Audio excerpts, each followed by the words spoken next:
Had 20 litres of water, spare tyres, food, tent and all that. I reckon I took pretty much all I needed to take. Matthew and Shannon drive for over 2 hours, deeper and deeper into the desert. But there's no sign of the waterhole. We're just pretty much going through a bush track, not well defined on the ground or anything. It's just virtually a couple of wheel tracks going through the scrub. His 4x4 is a tough vehicle, but Matthew is driving in ever rougher terrain.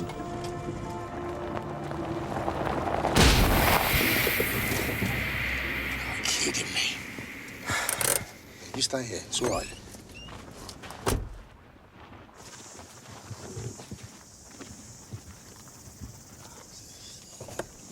What happened, Dad? It's a tyre. It's no problem.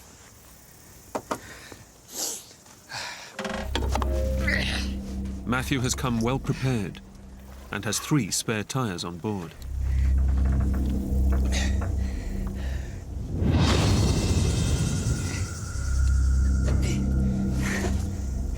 I wasn't in particularly good mood of changing a tyre that time of the day. I was sweating, yeah, I was bloody soaked to the bone.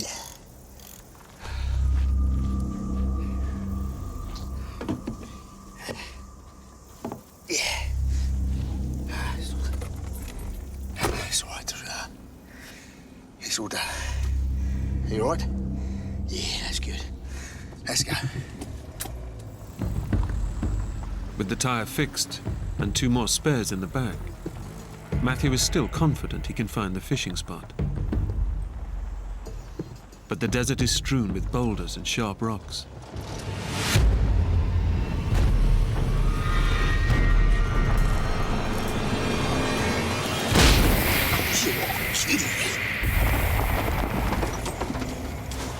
What was that, Dad? It's the tyre. I'd only gone a couple of miles and then I had to change another tyre. It's now mid-afternoon. The hottest time of the day, with temperatures hitting 115 degrees Fahrenheit. And Matthew begins to have doubts about his quest to search for the rock pool. I was just wondering whether it was all worth it or not, pretty much.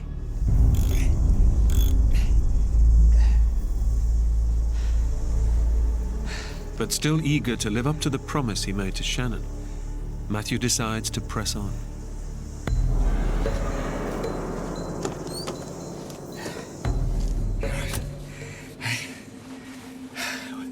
We'll be fine. Let's get going.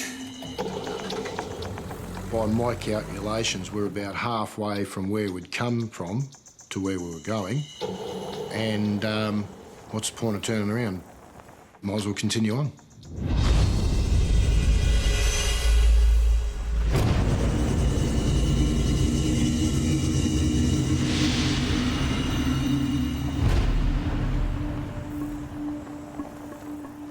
By late afternoon, and 60 miles out into the desert, Matthew fears he's losing his way. I'm sure it's around here someplace. I sort of run out of road, I lost me track.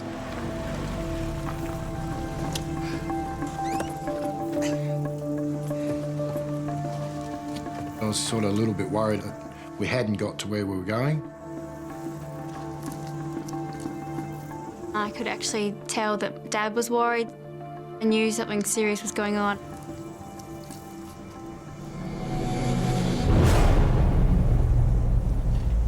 With just 1 spare tyre left, Matthew abandons his quest to go fishing and decides that it's time to get Shannon home.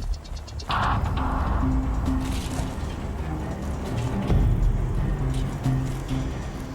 had 1 more spare tyre, but the way I was going through the tyres, I didn't think I had enough. Dad. Are we gonna be all right? Then you get home.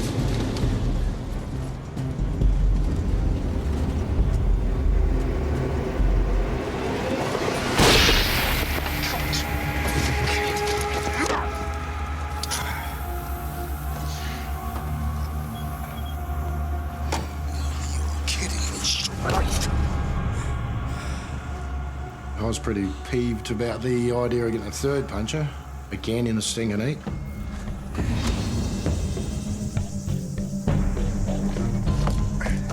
Matthew knows that the 4x4 is their only way out.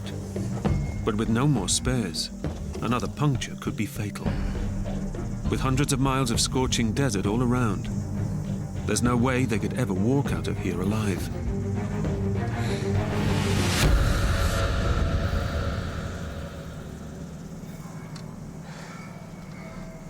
You all right, sweetheart? Yep. Good. Right, let's go. Are we lost, Daddy? Shannon said, we lost Dad, and I said, oh, I think so. No use lying to her, you know. Matthew presses on, hoping to come across a track which will lead them to safety.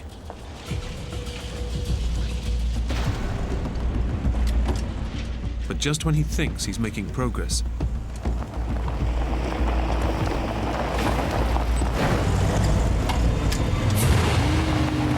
the 4x4 suddenly stops in its tracks. Oh, you gotta be kidding me. What happened, Dad?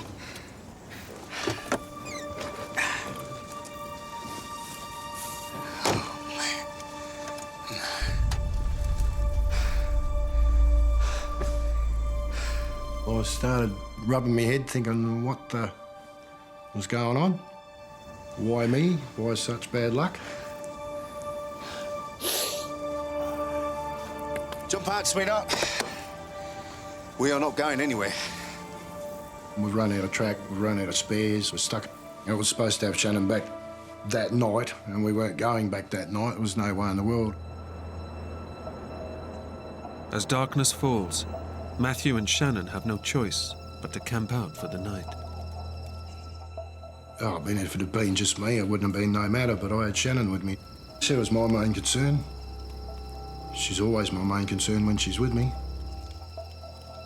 And in the remote outback, he's unable to call his ex-wife. If I could have phoned home, I would have. But, yeah, no reception. Absolutely no signal whatsoever.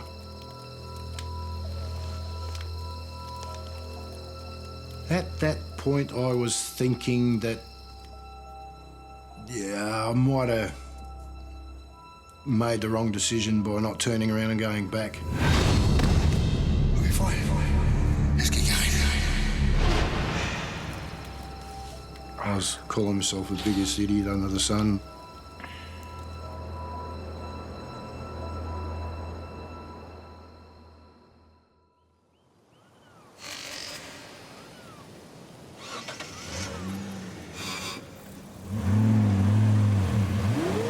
Morning brings with it fresh hope. The cold of the night has hardened the ground enough for Matthew to free the 4x4. We did it, sweetheart. Well done. That's it. We were feeling really good. It was great to get out. No worries at all. Pretty happy that we're going to get on the way again. Woo! We are going home. Yeah. Woo!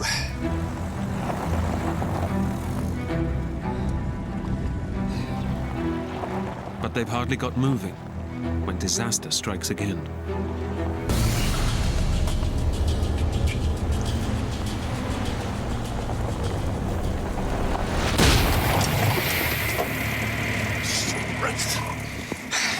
My day, sweetheart.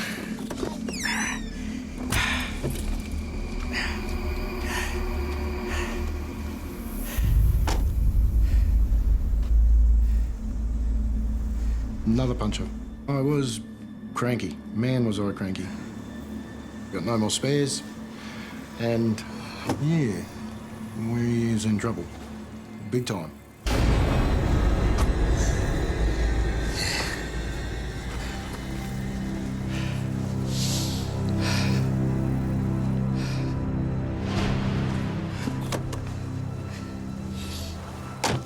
What happened, Dad? That's all right, sweetheart. I've got a plan. Matthew knows that driving with only one flat tire at the rear will put massive strain on the car's axle. so he does what he has to keep it moving. He lets down one of his inflated, good tires. He also tries to hide from Shannon the seriousness of their predicament. You all right, Dad? Be home soon, sweetheart. Home soon. So I ended up having 2 tight tyres on the front and 2 flat tyres on the back. Okay. We're off. Let's jump in.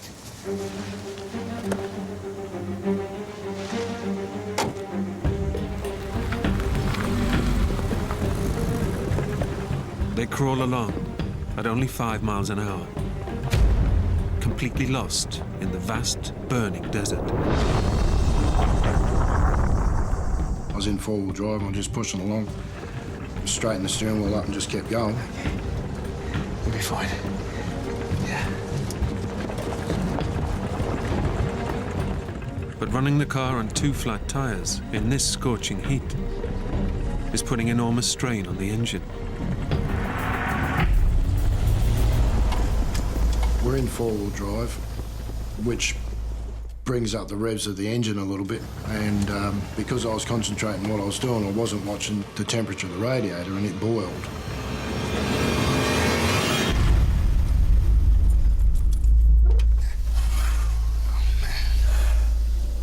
Matthew now faces a huge dilemma. Their car is their only means of escape, but will go no further without water. We had to put some water in the radiator, otherwise I would have cooked the motor. But he has only 20 litres left, and in the raging heat of the outback, water is the key to survival. It's a huge risk, but Matthew is determined to get Shannon out of the desert and home safely.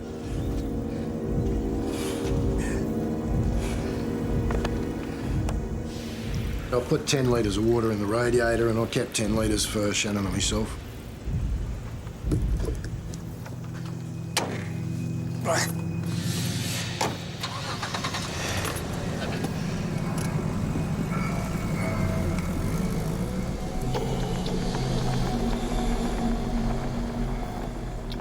Matthew struggles on,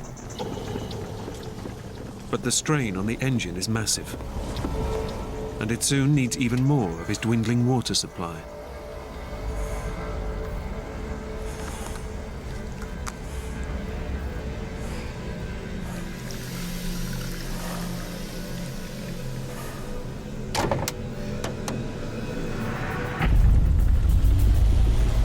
The car just seemed to be overheating all the time, and my dad really didn't make out that it was a big deal. I'm sure inside he was probably really scared himself, but he didn't let it show. By midday, the desert temperature hits 115 degrees.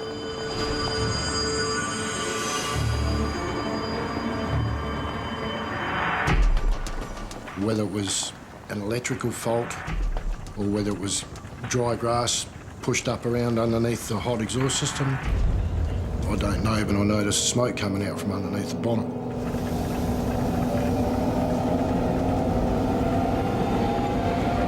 Shut up! Shut it! Get out! Run now! Keep running back! He has just seconds to grab whatever possessions he can Stay back, baby! before the car explodes into flames.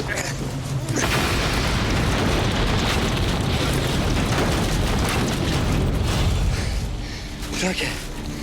It's okay. It's okay. They can do nothing as they watch the car burn. Their only means of escape is destroyed. And we just sat there and watched it burn, and I was giving her a cuddle and trying to reassure her that we'd be right. Yeah, she was scared. She was very scared, yeah.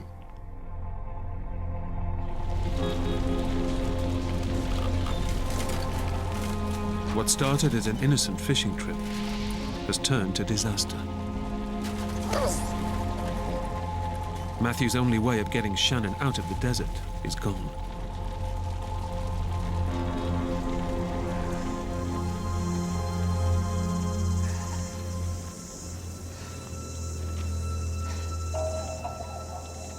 he just looked really worried, and I don't know, there was just a vibe about him. He wasn't his normal happy self, so I could tell something was wrong. What's wrong, Daddy? I told her there and then that we were lost, good time, big time. That I'd do everything that I could to get us out of the mess. I'm gonna get you home, okay? I promise.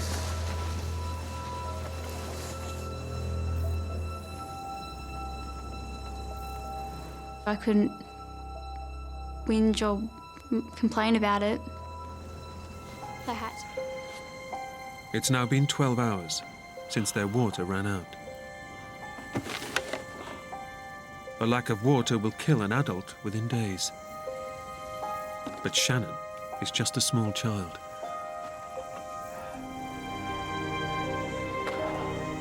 It just seemed like we weren't going to make it. Not one thing that I was trying to do to save us or to get us rescued or to attract attention was working. Careful, Daddy. Over here!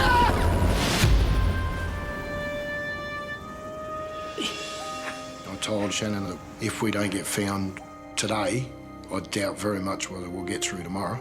I doubt very much at all. All I wanted was just to go home, and having my dad tell me that that might not happen, that I might not be able to do that, it was quite upsetting for me. It made me feel useless. It's a big letdown for yourself when you feel like you can't provide for your daughter in the way you should.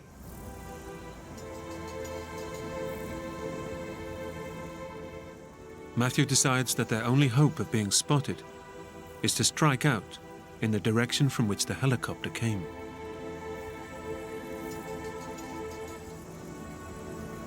The reason I thought of going down towards the open ground, people that have more of a chance to see us.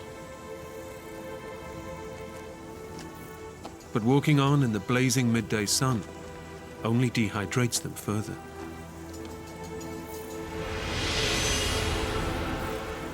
The heat, flies, mosquitoes at night, dust. No sleep for 3 days and nights. I was stuffed.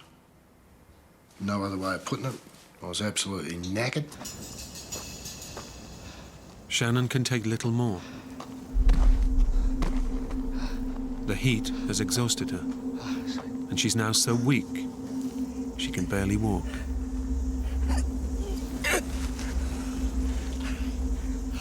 I wished that I had the energy to be able to pick her up and carry her, but I didn't have that.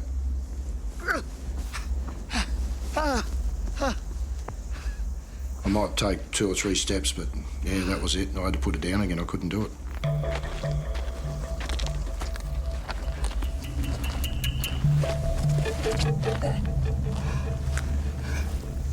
That's probably a very, very hard thing for a dad to, or for any person, I'd say, to be able to understand that you can't pick your own girl up, you can't pick your own child up and carry her. You just don't have the energy to do it, and that's a pretty hard thing to come by, to understand. Very hard.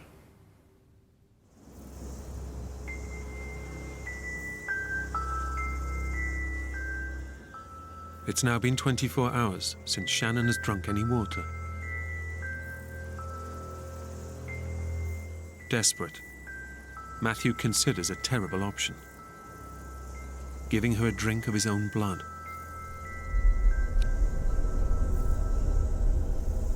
That idea came from watching documentaries on telly.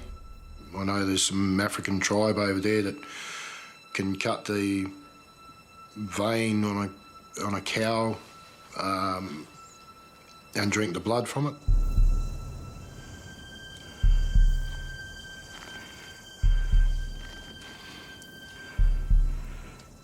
I got the knife and I put it on my wrist and applied some pressure. But it didn't happen, and I realised that my knife was just way too blunt. What are you doing, Daddy? Oh, nothing. think, sweetheart.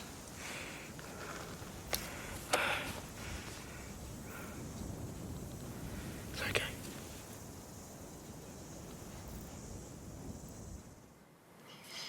It was sort of a last resort, really, you know?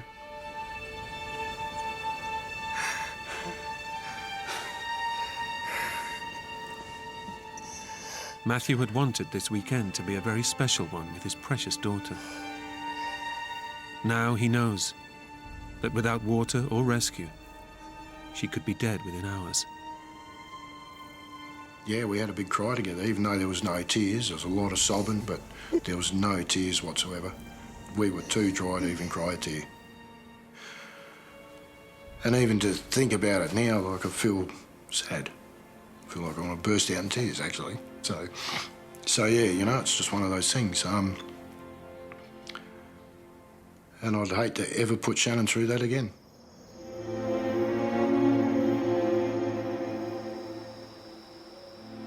Back at her home, Shannon's mum is running out of hope that her daughter will be found alive.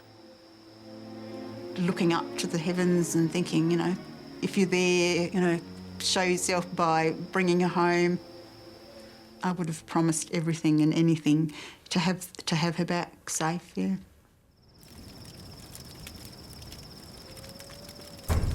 Their plight is hopeless, but Matthew won't give in till he's done everything he can to save Shannon. I couldn't sleep. I had to get us rescued, and that was all I was taught. I got a log burning, and I took that out onto the flat and just started waving it around. Hello! Just trying to get attention. Somebody's attention, anybody's attention. Hello!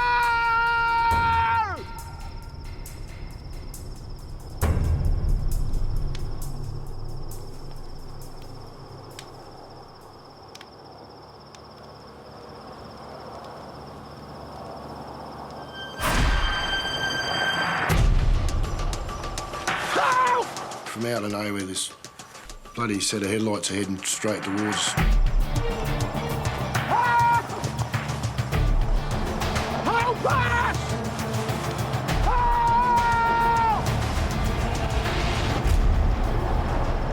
The car was coming towards us, and then it just veered off. Over here!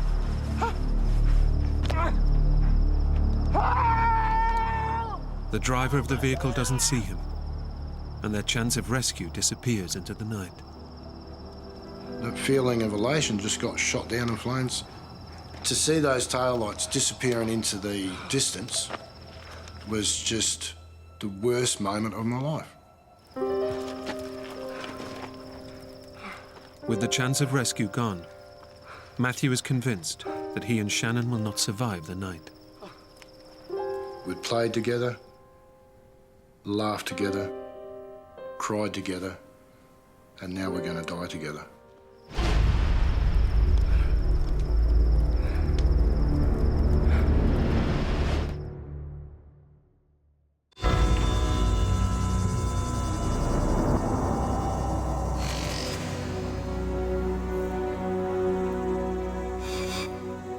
All rescue efforts have failed to find Matthew and Shannon McGough, and they've gone 2 days without water in the ferocious heat.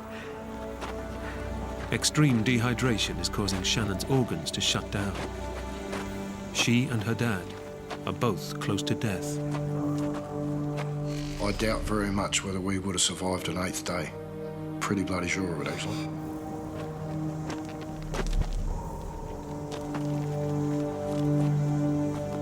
Then, just when all hope is lost,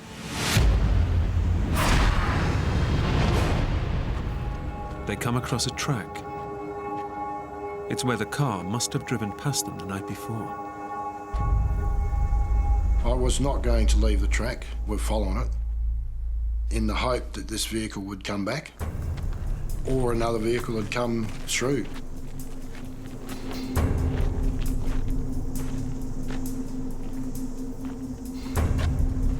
But Shannon can go no further.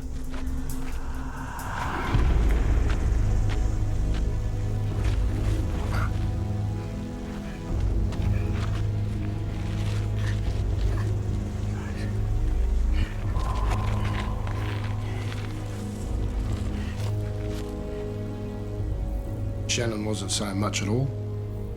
Yeah, very, very quiet. I'd speak to her and she'd just shake her head or nod her head up and down, but she wouldn't speak, so disheartening.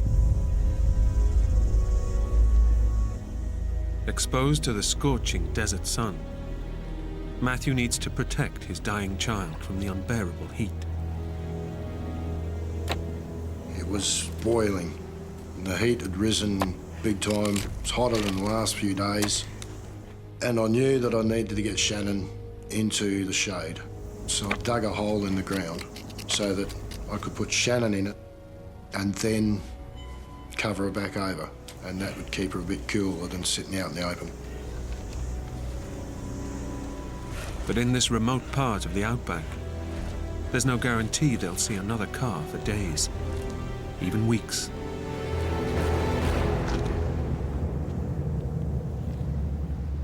Matthew knows he may have just dug his daughter's grave.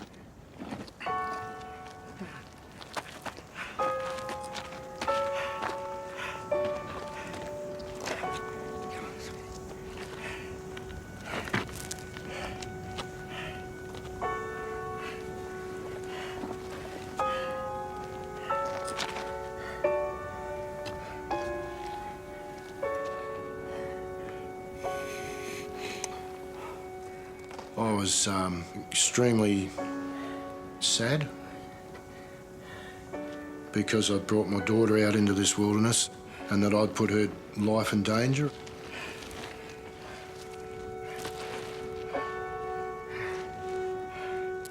After 8 days, battling to keep himself and his daughter alive, Matthew finally gives up.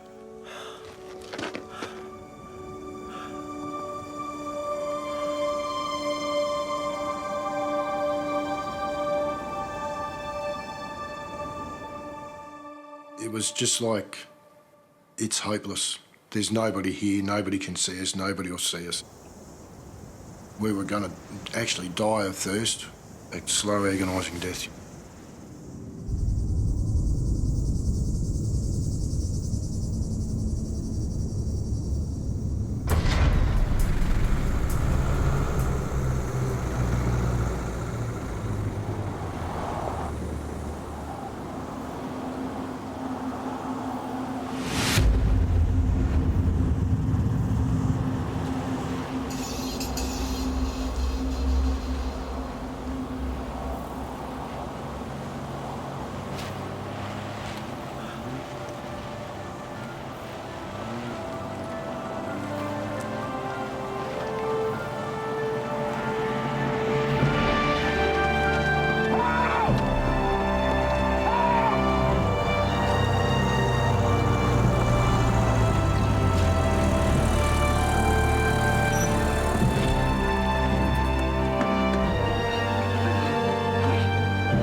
Dad rushing back over and waking me up and saying that he'd been found.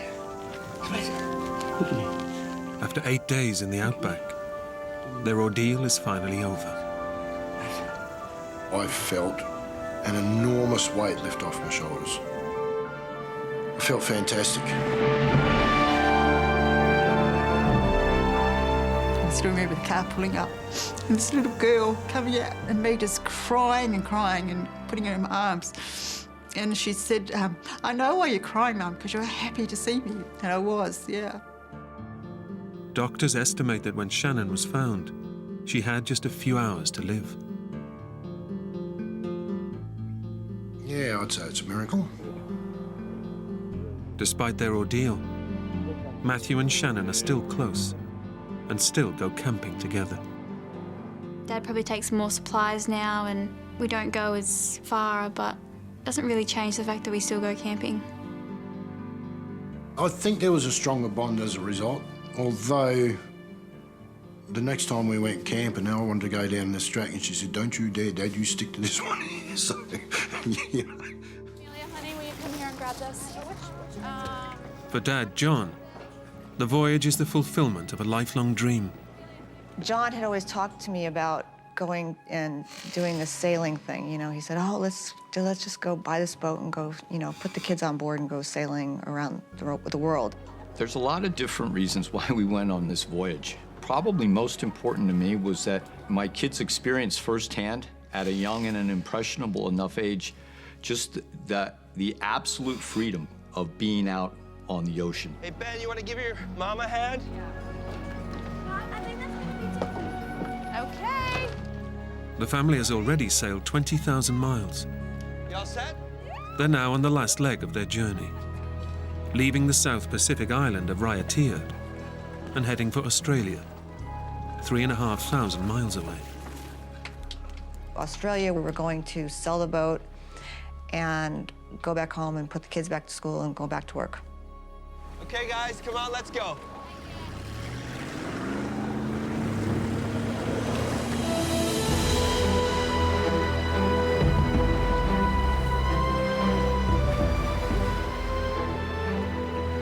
The family has spent the last 21 months on John's pride and joy, an 80-foot catamaran, the Emerald Jane, bought from his 20 years of hard work in the construction industry. Emerald Jane, she was just incredible.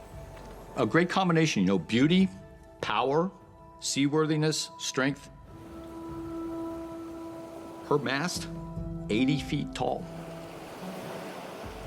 I loved every inch of her.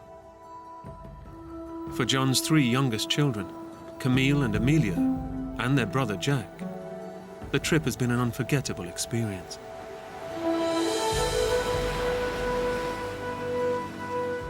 The Emerald Jane has become their family home, as well as their very own school at sea.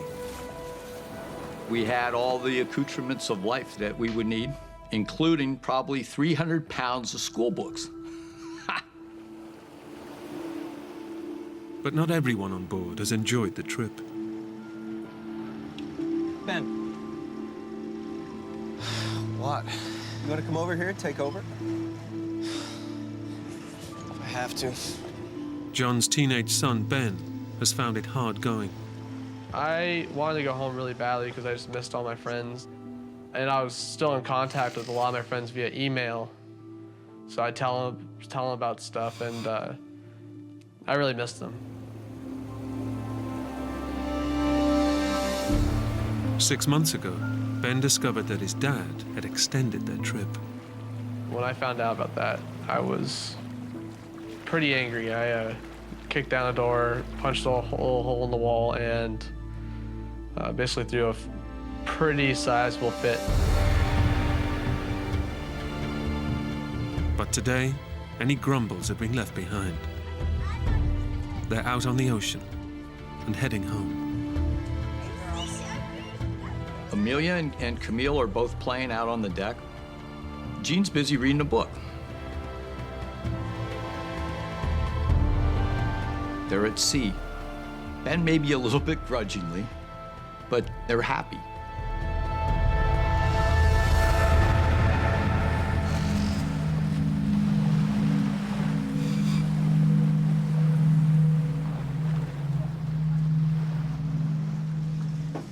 Hello. Is everybody hungry?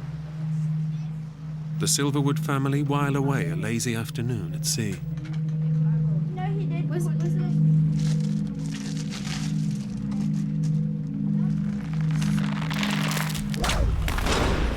There's a clanking sound up at the mast. Something that had never happened to us before.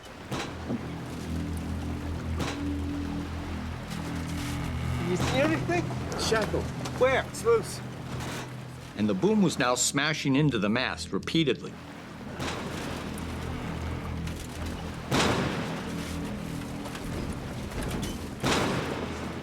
And we wrestled with that problem for probably 2 hours. But John and Ben can't fix the sail. Yeah, I think we leave it for the night, Ben.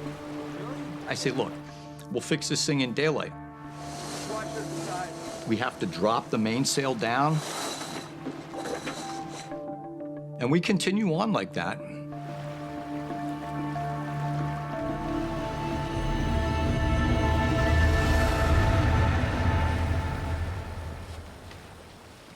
As dusk falls, John sets the boat's navigation system to avoid one of the many tiny islands that dot the Pacific Ocean. and the Emerald Jane heads into the sunset. It's glorious. It's glorious. I'm just like at one with the universe.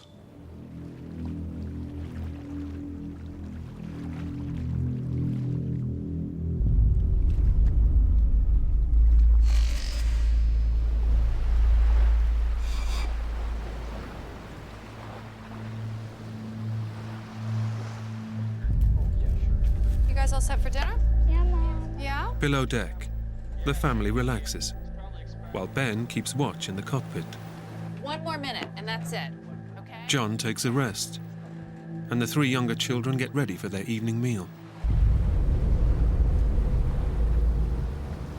It's another night at sea, just like the hundreds they've spent together during their voyage.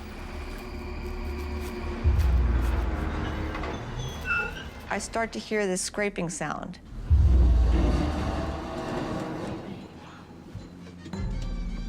It's very light. And I just think in my head, well, maybe it's a floating coconut palm or something we've just hit. Go back to your picture, honey. It's great.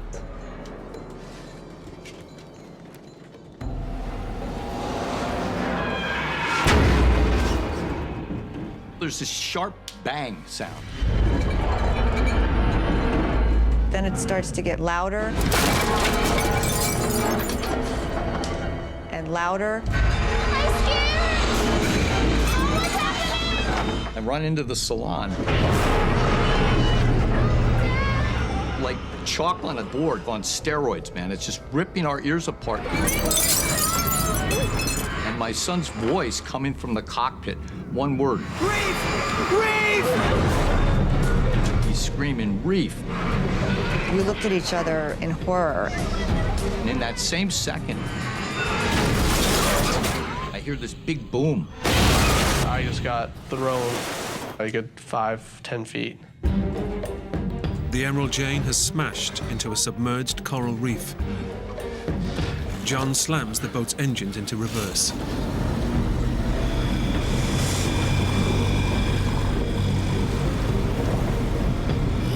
The boat grinds to a halt on the reef. But their ordeal has only just begun.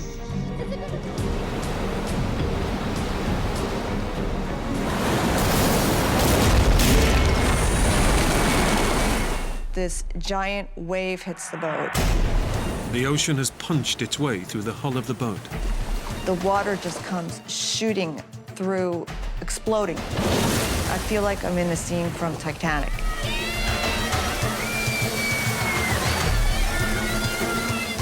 I just looked at John's eyes, and you can tell he's scared. He's really, really frightened. He doesn't know what to do, and I don't know what to do. The whole dream of my life was all disintegrating right in front of my eyes.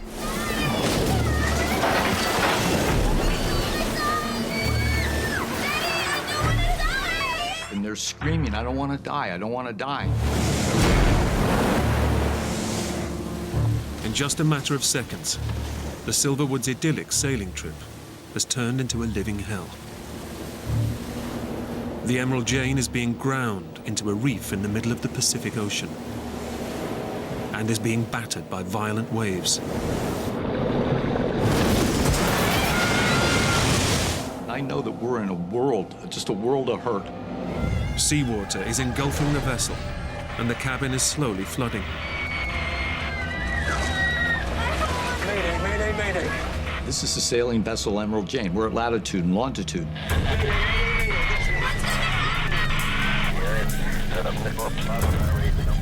I can hear French voices, just like static in the universe.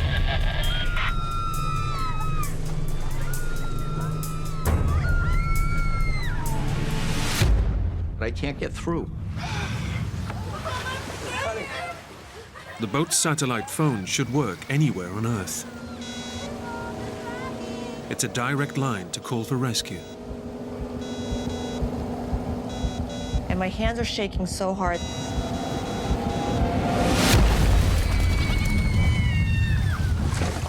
I drop the phone, so the phone just dies. John now activates the boat's rescue beacon. It's their last resort. transmitting an emergency distress signal to international rescue services. And I see that little red light blinking, and I think, is that signal actually really going way up into space? And is there anybody to hear it? Our radio wasn't working, our satellite phone didn't work anymore. We didn't know if the emergency beacon was working. We had almost no way of communicating with anybody that we were there. With the Emerald Jane being smashed on the reef, John believes they must abandon ship. I look at Ben and I tell him, Ben, we've got to launch the life raft.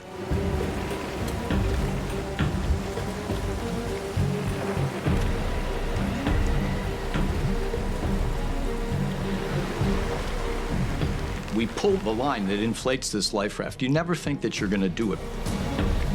But in the next second, you absolutely want to hear the sound of that compressed air filling that life raft.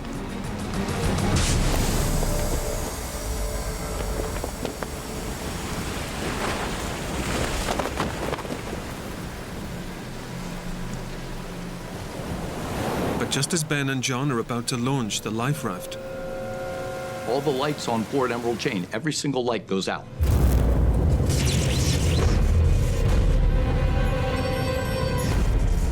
seawater has flooded the boat's batteries and cut the electricity supply.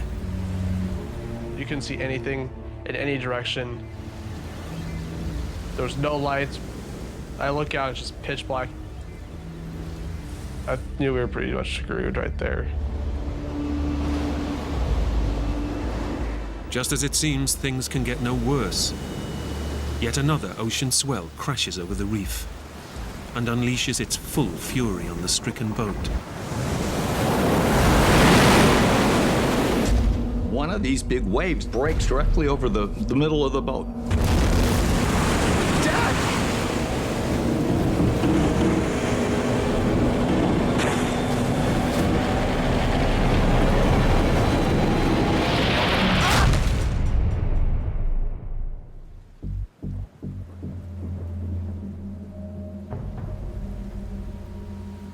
I'm flat on my back.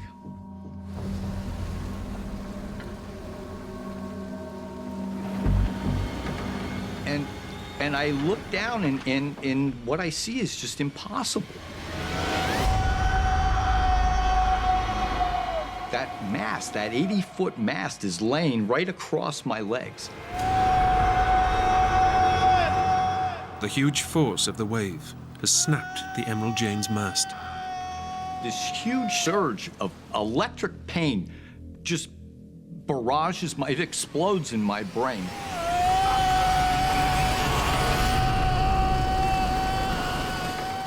I heard my dad scream.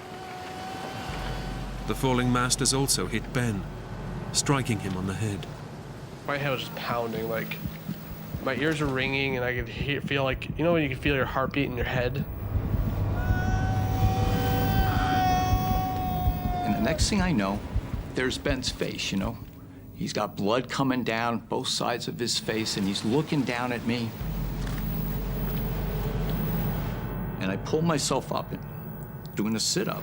I'm confronted with these two white bones, the remains of my lower leg, and they're shattered.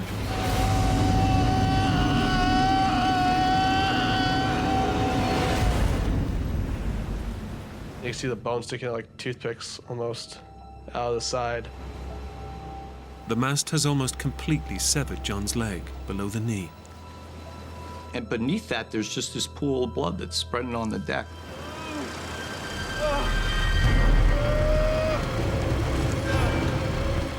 Ben tries to free his father from under the 2,500-pound mast. This thing is 80 feet long.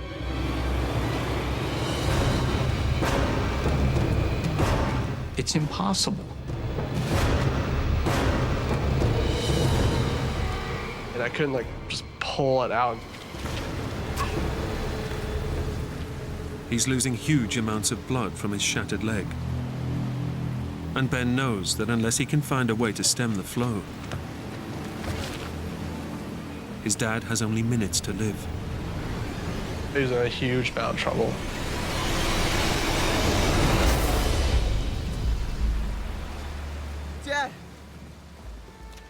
him, I said, Ben, my leg's broken. I'm trapped. You're in charge of the boat now. You've got to take care of the family. I watched his eyes. I could watch his expression and how it changed. Becoming a man. I could see that come over his face. And he just looks at me and he says, Dad. Dad, I'm gonna get you out of here.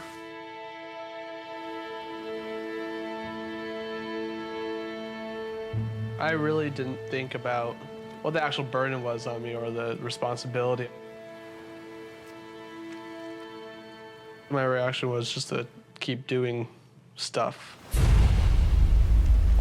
Ben knows his dad is losing massive amounts of blood, and he has no time to spare. He has to stem the flow, or his dad will die. Within minutes, there's my son. It's gonna hurt. And he's got an idea. He takes that line and he wraps it around my thigh.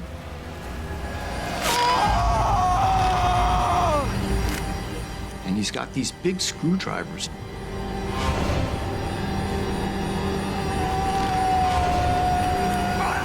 I wrapped it around as many times as I possibly could and then linked it together.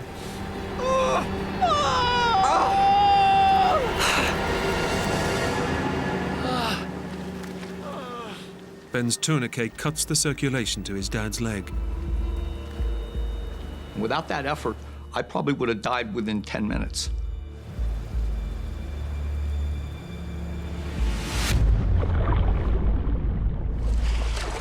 Below deck, the cabin is flooding fast.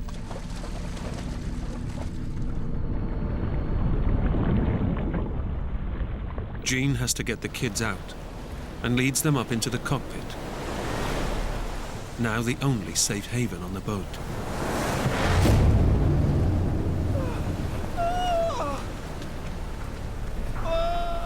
It's only now that she sees for the first time her husband's terrible condition. He's in horrible, horrible pain.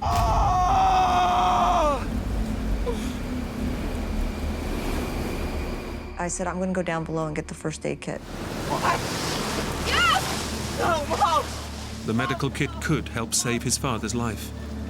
But Ben knows that if he lets his mum go below deck, she'll be walking into a death trap. She was kind of just pleading with me. She could go get the medicine. It'll only be a second. She knows exactly where it is.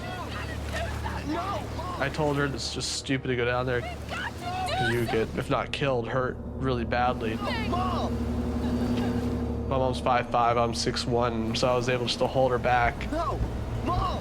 As he was forcing me to stay there, this massive, massive wave came over the boat.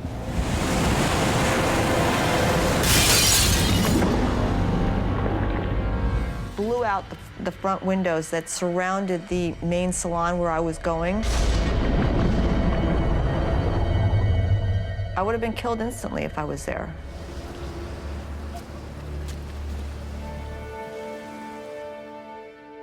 So it was very difficult.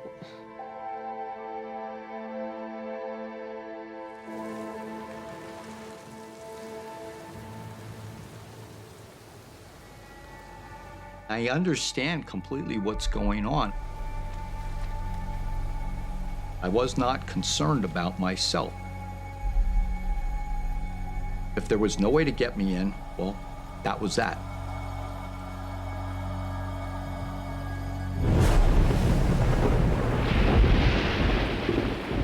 Now, as head of the family, Ben is faced with getting the 3 young children off the boat and across the reef to the tiny outcrop of dry rock. As soon as the wave broke and started to recede, that's when I jumped off the boat.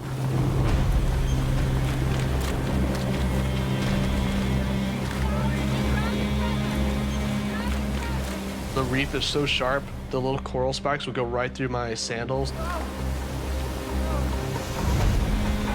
I had coral cutting my feet every time I took a step. They're cutting up their legs every which way. We have the waves breaking on our legs, and our legs are getting absolutely cut up.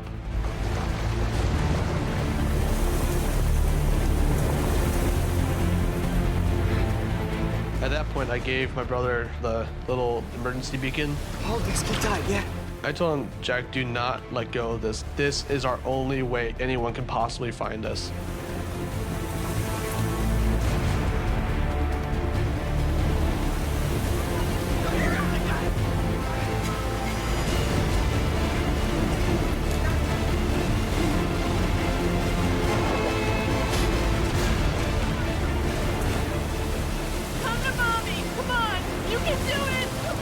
You've got to get off the boat now, too.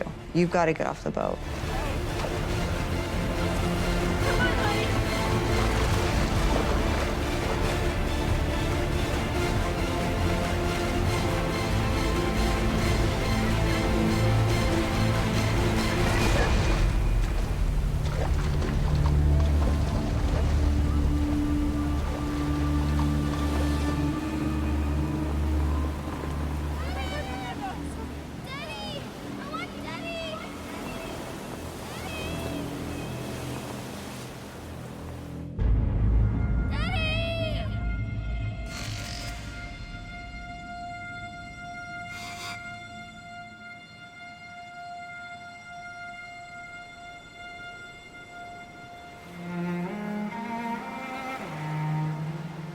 Alone on the boat, John is now in the final stages of life.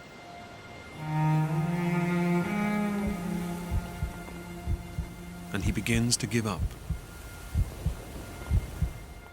There was no possibility of saving me out there. And I don't have any hopes whatsoever of being rescued. This little piece of boat that I'm on is going to just slide off the edge of the reef, and I'm going to sink a mile down to the bottom of the ocean. But the thought of watching John die alone on the boat haunts Ben and his mum. If we don't get him off the boat, he doesn't have a chance. He doesn't have a chance. I have to get him off the boat.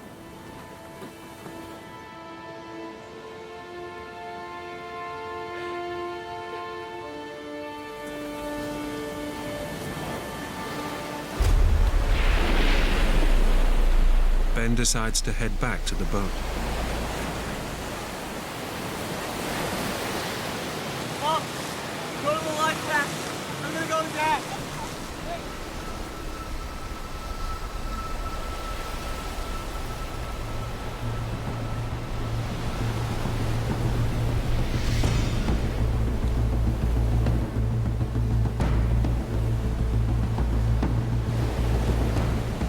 But the life raft is hopelessly tangled in a web of rope.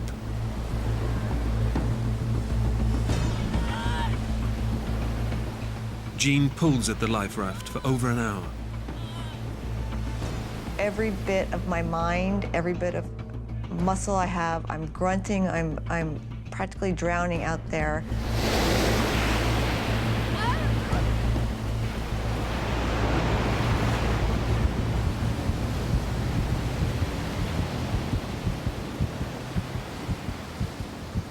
After about 40 minutes, I was completely exhausted.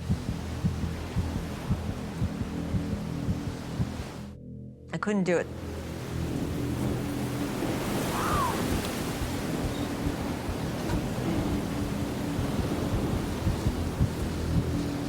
Jean launches into a frenzy, a crazed frenzy, trying to push this raft out. But just as it seems it will never be freed, The life raft just comes popping out. She just yelled at me like, I got it, I got it.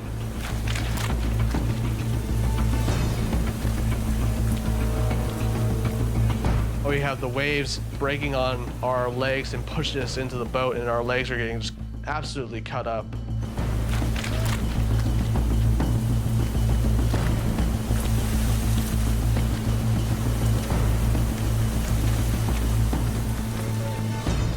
I had to use all my strength to just lift his upper body and slide that in. And the pain was intense. It was just a series of explosions, you know?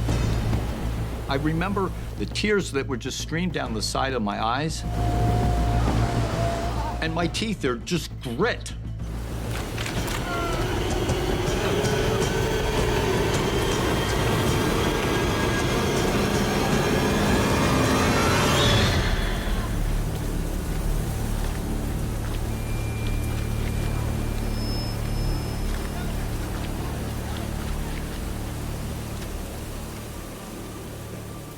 My son was the ray of hope, the ray of light, the steady hand.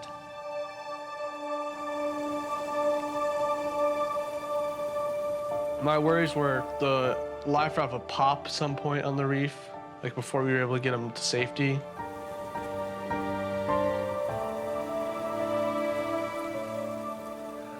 Every one of those steps, there's just these explosions of pain.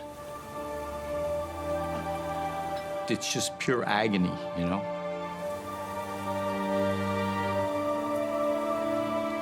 That kind of pain, it takes maybe an hour to even begin to leave you.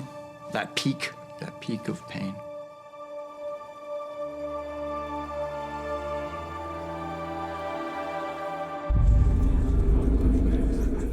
Finally, the whole family is off the boat. But it's been 10 hours since they crashed and set off their emergency beacon. And John is close to death. I knew my dad didn't have very long to live. I knew he wasn't going to last like till the next day.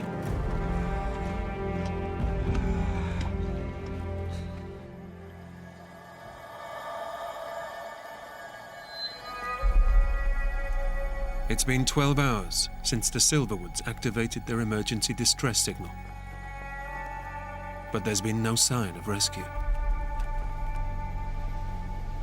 Clinging to a tiny outcrop of rock, the family has all but given up hope.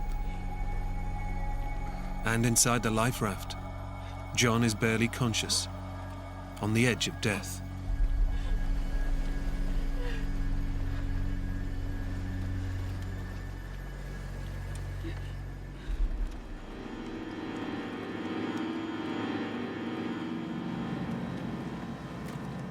I'm surrounded by darkness. I don't have any connection with reality.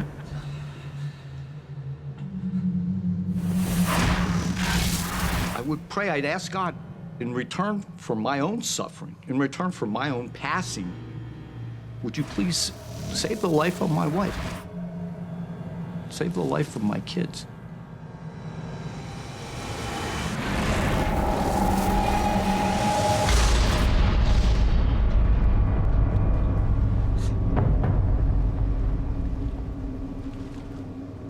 Ben has done everything he can to save his dad. He can do no more. He's now resigned to his father's death.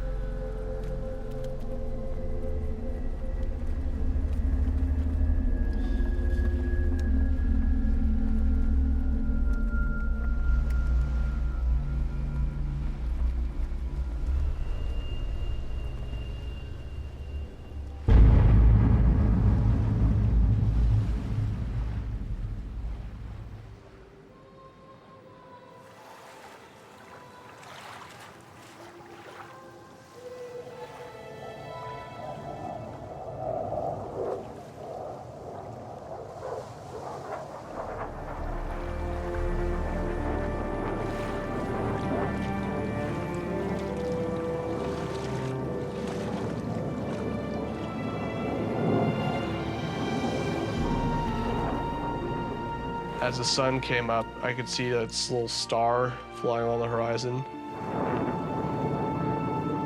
So I thought it could be a plane. Help! Help!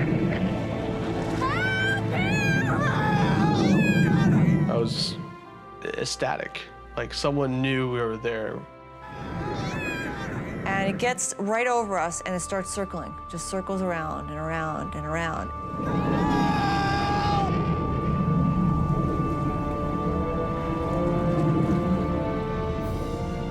No sooner has the plane flown over them than it disappears over the horizon. I can see the glimmer from the star kind of just diminished. Our hearts sank because we realized, you know, we're not going to get rescued.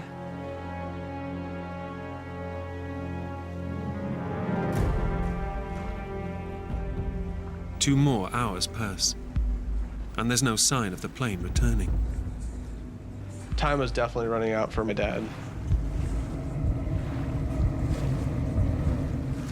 We need like a medic or a doctor here now.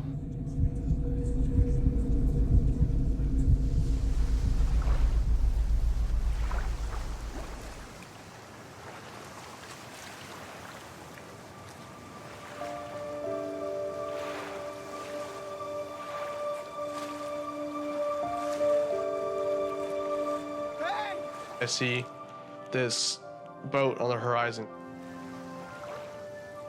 The family's emergency beacon had led the plane to the reef. But unable to land, the crew alerted local fishermen on a nearby island.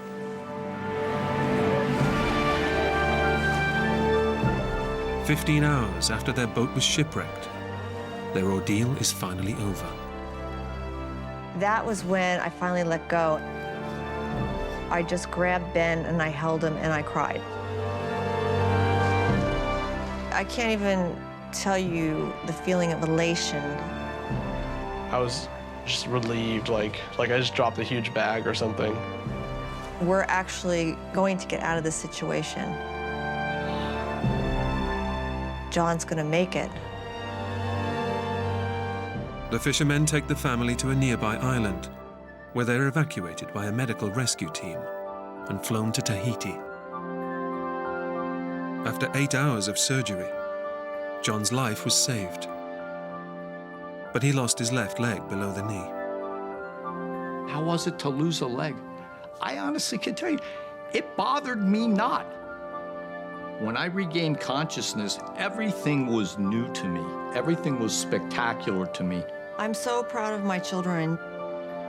I thought Ben was a 16-year-old immature boy, and he turned into a man in an instant. Well, a lot of people use the word like hero and stuff like that about me. It doesn't really seem right. I just did all that stuff just because it needed to be done. I see my wife and I see my kids through an entirely different lens. And I understand exactly how magnificent that they really are.